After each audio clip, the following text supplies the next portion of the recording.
A gente vai começar agora com o neurocientista, psicanalista e biólogo Fabiano de Abreu. Oi, Fabiano, tudo bem? Boa tarde. Boa tarde, Daniela. Tudo bem? Tudo bom, na medida do possível, né? Como sempre. Vamos conversar aí, entre outros assuntos, sobre o caso de Simone Biles, que deu o que falar nas Olimpíadas, porque a ginasta teve que desistir de certas competições, competições não, quando fala um só é o quê? Mas de certas provas, Disputas, né? em prol da sua saúde mental que estava afetada. Vamos começar então um pouquinho falando sobre isso, porque a gente sabe o quanto atletas de renome, atletas olímpicos principalmente, né, que ali é um tudo ou nada, sofrem uma pressão, um desgaste físico e mental. Como é que essa situação pode afetar a saúde mental desses esportistas? Eles sofrem não somente com a pressão, mas também pela incógnita na data das Olimpíadas. Então, se você tem um treino estipulado e você não sabia quando seria a data das Olimpíadas, né, porque teve um atraso, isso já mexe com a ansiedade da pessoa. E quando você mexe com a ansiedade, você mexe com o psicológico no geral. Agora, o caso dela em específico, ela falou, colocou a culpa na saúde mental. Só que ali no final ela ganhou um bronze, né? Então, até quando estava com problemas da saúde mental para que conseguisse ganhar o bronze no final. Então, quando ela ali, na primeira competição, ela desistiu, eu já me manifestei dizendo: cadê aquele espírito importante a competir? Tá ok, mas ela está com problema em relação à saúde mental. Mas está com problema na saúde mental, foi comprovado ali depois que ela ganhou o bronze. Ou seja, quando você tem problema na saúde mental, quando você tem transtornos ali, perturbações, você não consegue realmente mais competir dependendo da intensidade. E analisando o histórico dela na mídia social, hoje os atletas são embaixadores de marcas, ou seja, tem que estar o tempo todo publicando a vida na mídia social. E a mídia social, a rede social, é péssimo para a ansiedade, já que você tem muitas pessoas que te seguem, né? Então você tem aquela coisa mais intensa, aumentando assim o narcisismo. Ou seja, o narcisismo não... Oi, pode falar. Não, nada, pode Não, continuar. continue. A gente estava debatendo aqui, Ah, depois tá. de fazer uma pergunta. Achei que tinha uma voz aqui. Não, Então, pode continuar. porque assim, o narcisismo, ele é natural no ser humano. Você precisa dele para poder se localizar ali, para você conquistar as pessoas, né? Conquistar o grupo, conquistar o parceiro, porque nós não podemos esquecer que somos organismos que sobrevivem e precisam reproduzir para sobreviver. Então, o narcisismo ele é para que você chame a atenção do parceiro, da parceira ou do grupo num todo. É semântico, né? Então, o narcisismo do atleta, ele é muito maior porque ele quer ganhar, ele quer ser o melhor de todos. Então, já existe um narcisismo acima um pouco do equilíbrio. E quando você coloca a rede social, que é um dos maiores responsáveis, se não o maior responsável pela síndrome narcisista, aí você tem um problema em relação à saúde mental. Porque a síndrome narcisista faz com que você perca a coerência. A parte frontal do cérebro, da lógica, que é que comanda todo o cérebro, né, ela fica inativada. E aí você não consegue fazer o seu exercício ali ou a sua competição da maneira que deveria. Fabiano, tudo bem? André falando. Eu só queria assim, entender um pouquinho mais da forma como você está explicando. Você acha então que Simone não passou por um quadro depressivo ou ansioso, como acabou sendo atribuído? Porque assim, ela veio com uma grande realização dos jogos. No Rio ela já tinha obtido um sucesso absurdo, ganhando quase todas as provas, com uma grande atleta, né, da ginástica. E assim, ela acabou não competindo em nenhuma das provas, só competiu na trave. Você acha que não foi um quadro depressivo, então seria um quadro narcisista? Eu não entendi exatamente esse ponto, queria que você pudesse esclarecer um pouquinho melhor. Eu não posso dizer o que ela tem, porque eu não fiz uma anamnese. Então, nenhum profissional da área da saúde pode determinar o que ela tem sem ter feito a entrevista, uma anamnese, né, que é chamado, para saber o que ela realmente tem. Mas eu tenho um centro de pesquisas, eu sou um cientista, sei o que são pessoas com transtorno, síndrome de depressão, e elas não conseguiriam competir novamente. Ela tem um quadro aí que não consegue estar ali. Então, eu coloquei possibilidades. Por que a gente tem que colocar a culpa na saúde mental, numa derrota, entendeu? Porque a gente está numa era que a gente tenta humanizar muito as coisas. Ah, que coitada, é isso. Só que é muito comum as pessoas usarem desculpas para justificar algumas coisas também. Então, se ela, não estou dizendo que tem, se ela tem, por exemplo, um narcisismo exacerbado, uma coisa alta, acima da homeostase, do equilíbrio, ela não vai admitir perder. Então ela vai colocar a culpa em alguma coisa. Isso é super comum numa pessoa narcisista. Colocar a culpa em algo ou alguém para justificar uma derrota. Então poderia também ela dizer que o problema é na saúde mental para justificar a derrota dela. Ao invés de dizer, olha, perdi, ok, mas eu sou um atleta, o importante é competir e vou competir de novo. Não estou bem, né, estou com uma ansiedade muito grande, a saúde mental não está boa, mas o importante é competir. Esse seria o espírito atleta para mim, né? Eu acredito nisso. Tanto que depois ela competiu de novo e ganhou bronze. Então, até que ponto está esse problema na saúde mental? Mas aí que fica a minha dúvida também, né? Porque ela sendo narcisista, né, como você coloca, e enfim, com base nas suas pesquisas, ela teria competido nessa última prova da trave, que é uma prova, inclusive, um aparelho que se diz o mais difícil da ginástica. Ela já não tinha feito todas as outras execuções. Ela teria competido no aparelho, sabendo que a chance dela seria difícil de ganhar o ouro. É essa dúvida que eu fiquei, assim, quando você colocou o quadro narcisista, né? Porque a gente imagina que ela, sendo narcisista, ela queria ganhar tudo, que acabou não competindo em quase nada. E a que ela competiu, ela não venceu. Sustenta essa tese ainda assim? Sim, exato. Você é narcisista, você vai ali, você não consegue... Não, veja bem, não estou acusando porque eu não fiz uma anamnese nela, não tem como dar esse relatório. Mas você pode desistir daquilo ali usando a desculpa, mas aí você depois reflete, o córtex pré-frontal ele vai funcionar a ponto de você pegar e tentar disputar novamente. Inclusive, de repente, naquela última que ela disputou, ela podia ser tão melhor que as outras que ela pensou, poxa, agora eu vou conseguir. O problema no narcisista, vou dar o exemplo do DJ Ives, tá? Então, o DJ Ives agrediu a ex-mulher, mas que incoerente, uma pessoa que estava tão famosa naquele momento, fazer um ato desse, ele não pensou nas consequências. É que tá, um narcisista, quando ele está com uma síndrome, ou então quando ele está muito potencializado o narcisismo, você tem disfunção na parte emocional do cérebro, que é o sistema límbico. E o sistema límbico ele se comunica com o lobo pré-frontal, que é a região da inteligência, da coerência. Então, quando você tem um transtorno como esse, por exemplo, você passa a não passar as informações para o lado racional coerente do cérebro, né? Então, muitas pessoas que são muito emotivas, ou muitas pessoas que não conseguem ter esse controle no sistema límbico, ela realmente pode não utilizar bem o lado da racionalidade, da coerência, da inteligência, que é o córtex frontal. Quando a gente fala negacionismo, muitas pessoas falaram, os negacionistas, eles são pessoas burras, que não têm estudo. Não necessariamente. Às vezes o negacionismo é o instinto que faz com que a pessoa pense ter razão naquilo que ela negou, e a razão libera a dopamina, que é a recompensa, para que ela possa sair daquela situação que ela está para baixo. Fabiano, agora esse quadro narcisista que você trouxe e as consequências dele também as consequências desse quadro não podem ser consideradas como problemas na saúde mental de qualquer forma ou não? É porque tem um limite, né? Como eu falei, todos nós somos de certa forma, ou a gente não ia pentear o cabelo, não ia usar uma roupa legal, a gente de certa forma, né? Tem uma amiga minha que ela é bem riponga, a gente fala assim, né? Só que ela é riponga da Oscar. Então eu falo, poxa, você não deixa de ser narcisista, porque você é hippie, mas usa umas combinações bonitas. Então a gente é natural, tá? Só que quando tudo na vida que passa do equilíbrio, tudo que passa ali da homeostase, que é o equilíbrio do organismo, então você começa a trazer disfunção aí.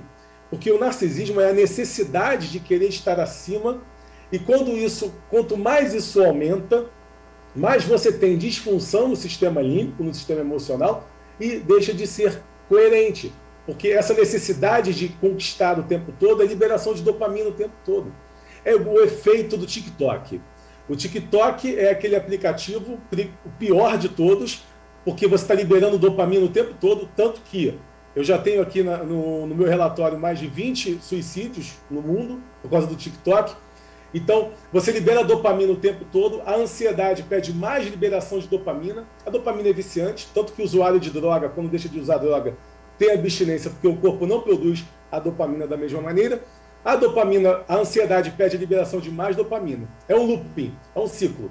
Quanto mais dopamina você quer liberar e você libera, mais a tua ansiedade faz você liberar. E aí você tem uma disfunção ali no sistema límbico. Então o narcisista ele tá conquistando tanto as coisas que ele quer que nunca é o suficiente e ele deixa de ser coerente. A gente está conversando com o Fabiano de Abreu, neurocientista. Fabiano, eu tenho uma dúvida assim. Você comparou a situação de Jay Ives com de Simone Biles, né, em relação a esse lado narcisista. Você não acha que a comparação é um pouco problemática? De Jay Ives foi um agressor de mulheres. Simone Biles foi uma mulher que sofreu uma violência sexual. Não é um pouco complicado a gente colocar ali os dois no mesmo balaio, sendo que são lados tão opostos, né, de uma configuração social? Não, porque eu não estou comparando pessoas, não estou comparando doenças, são problemas no sistema límbico. É uma coisa que acontece muito, principalmente no Brasil. O Brasil é o país mais ansioso do mundo e isso está relacionado muito à violência, porque a violência é risco de vida, logo o instinto eleva a ansiedade. Se você vai para a rua e tem medo ou pensa que podem roubar teu celular, se você vai dormir, escuta um barulho e acha que alguém está invadindo sua casa, isso já faz com que a ansiedade fique alerta o tempo todo. Fora as questões econômicas do Brasil, que já são de muito tempo, a questão da educação, né? Eu tenho 40 anos de idade, nunca vi a educação ser boa no Brasil, e isso também prejudica, porque quanto mais conhecimento você tem, mais opções para melhores saídas e também em relação à própria economia. Então o Brasil tem problemas, sempre tiveram problemas, que faz com que a ansiedade do brasileiro seja muito grande. E essa ansiedade causa disfunção no sistema límbico. Então, síndrome narcisista, sociopatia e vários outros transtornos, transtorno de personalidade histriônica, por exemplo, pessoas com desvio de caráter, tudo isso está relacionado ao sistema límbico, porque todas as respostas do que a gente faz incoerente é porque o lado emocional está sobressaindo o lado racional. E isso é a resposta. Então, quanto mais desenvolvido... Tanto que em artigos científicos, vários estudos, experimentos provam que pessoas que têm o córtex pré-frontal mais desenvolvido, pessoas com maior QI, sofrem menos problemas em relação a transtornos, aí são mais felizes, inclusive, porque eles buscam melhor a felicidade. Fabiano, o espectro autista entrou muito em pauta nesses últimos anos por causa de produções audiovisuais que caíram no gosto das pessoas mais jovens. E com isso, algumas pessoas acabaram se descobrindo e se autodiagnosticando autistas. O que, por um lado, tem artistas que já se denominaram como autistas, e é muito bom porque tem representatividade nesse sentido, mas por outro, especialistas já questionam se de fato esse autodiagnóstico pode ser feito e lembram do fato de sempre precisar procurar um especialista para bater o martelo. E aí eu queria saber com você se há esse movimento atualmente de autodiagnósticos não só do espectro autista, mas de doenças mentais no geral, como a gente está falando muito disso e como em outro momento era muito difícil de você assumir, então hoje em dia é muito importante validar questões de saúde mental. Então está tendo um volume grande de autodiagnóstico errado? Daniele, você elaborou uma pergunta boa e diferente que já me fizeram. Mas realmente está acontecendo isso. Você fez me lembrar dos geeks, por exemplo, né? Eu recebi aqui sobre os geeks, já falei sobre eles, vou publicar numa coluna que eu tenho, que hoje os geeks se autodenominam nerd. Só que temos um problema nisso aí, né? Porque o nerd é aquela pessoa que tem características de superdotados. E o geek, ele tem comportamentos que não batem com o nerd. Então, assim, não faz muito sentido o geek dizer que é superdotado ou que é nerd. Nerds são aquelas crianças superdotadas. Então, o geek, por dizer que é diferente, ser diferente se coloca como um nerd superdotado. E não é assim, né? Você não pode avaliar apenas por personalidade que você mostra. Quem sabe você não quer mostrar aquela personalidade. O autista, para poder decretar que ele é autista, tem que fazer testes. Tem que fazer exames. E não é um exame só, é uma bateria de exames, né? Então, por que criou-se uma ideia de que o autista é inteligente? Esse é o problema. Só que a maioria dos autistas não são inteligentes. Eu sou cientista, eu sou membro da Federação Europeia de Neurociência. Eu sou hoje o brasileiro com um dos maiores números de artigos científicos de inteligência. O autista, alguns autistas são muito inteligentes, mas uma grande maioria dos autistas não são, eles têm falha cognitiva. E a inteligência, a cognição também é inteligência. Então, por que eu vou me autodenominar autista? Porque está na moda, porque são mais inteligentes, porque colocaram isso, uma cultura de que são mais inteligentes. Eu li uma reportagem falando da Greta ativista, que ela era muito inteligente porque tinha Asperger. Não, quem tem Asperger tem problema cognitivo, ela não é inteligente. Ela pode ter uma lógica boa para aquilo ali, mas ela não tem as outras inteligências bem determinadas. Então, está errado. O autista, quando dá para ser inteligente, ele realmente é muito inteligente, mas a maioria dos autistas não são inteligentes. Fabiano, só para encerrar, tem uma dúvida assim também, que você acaba citando muitas questões biológicas, até pela sua formação, né? Você é biólogo também, neurocientista, você fala do córtex cerebral, da dopamina, mas você acha que numa avaliação dessa, a gente não tem outros elementos para também levar em conta, além do biológico, assim, há elementos sociológicos incluídos, o lugar onde a pessoa está inserida, a educação que ela recebe. Quando a gente restringe muito essa análise para o biológico, a gente acaba não fazendo análise completa do ser humano, né? Que não é só um animal biológico, né? A gente tem uma parte cultural, de aprendizado. Então, você não acha que essa sua análise acaba restringindo muito o entendimento? André, toda a nossa parte cultural tem a influência do instinto biológica. É que, na realidade, para eu te explicar todas as questões, a gente ia ter que passar um dia inteiro falando sobre diversos assuntos. Eu, desde pequeno, eu sou um curioso sobre o comportamento humano, né? Então, eu tenho formação de licenciatura em biologia, em história, tenho psicologia, tenho pós em antropologia, neurociência, doutorado em neurociência. Então, eu tenho tudo, psicanálise, eu tenho tudo o que eu precisei ter para ter um conhecimento sobre o comportamento humano. E tudo me leva sempre no mesmo sentido: instinto, sobrevivência. Tudo está relacionado à sobrevivência e à permanência da espécie, né? Eu li tudo de Darwin, li tudo dos outros também que falavam em desenvolvimento, em evolução, né? E as coisas batem, nós somos seres orgânicos. A nossa sociedade, a nossa cultura, criada por nós, tem ali a priori da sobrevivência. Assim como tudo tem a priori genética. Uma coisa, por exemplo, hoje a gente está no mundo da tecnologia. Por que está acontecendo tantos transtornos mentais? Por causa da pandemia? Já acontecia antes, a pandemia só potencializou isso. E por que acontecia? Porque o nosso cérebro, o nosso organismo é do Paleolítico. A gente precisa de milhares de anos para se adaptar. A gente não se adaptou ainda a essas mudanças, por isso estamos sofrendo problemas psicológicos.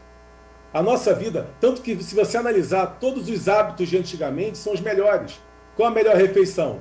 É do Mediterrâneo, aquela lá antiga, aquela dieta antiga.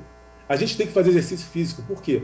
Porque nós caminhávamos 30 km por dia na era do Paleolítico e pós, né? Nossos comportamentos, se você largar a internet, largar um pouco a rede social e tentar viver junto à natureza, você vai melhorar a sua saúde mental.